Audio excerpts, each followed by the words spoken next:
Syria, eruption of mass protest in occupied areas against Turkey's military presence.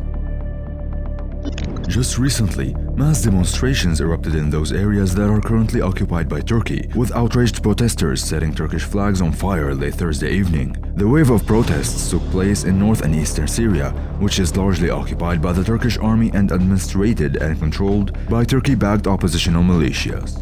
The demonstrations were preceded by the statements of Turkish Foreign Minister Mevlut Cavusoglu, who emphasized the need to achieve a reconciliation between the Syrian regime and the opposition and thus opts for a normalization with the Al-Assad government, in spite of previously supporting the political opposition.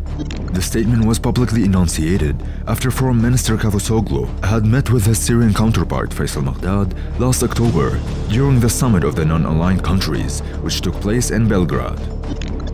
According to the Syrian Observatory for Human Rights, the residents of the cities of Azaz, Soran and Ihtima and other areas located in the northern countryside of the Aleppo Governorate, as well as Idlib, the currently occupied city of Serikani in the countryside of Al-Hasaka, and the occupied city of Tel Abyada, lying in the countryside of Raqqa, gathered for the purpose of demonstrating against the statements of Turkish Foreign Minister Cavusoglu.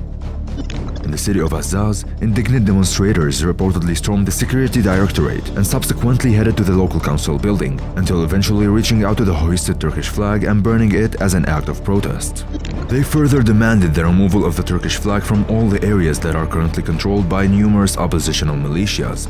The protesters also prevented a Turkish convoy from passing on the Afrin-Azaz road and entering the city of Azaz.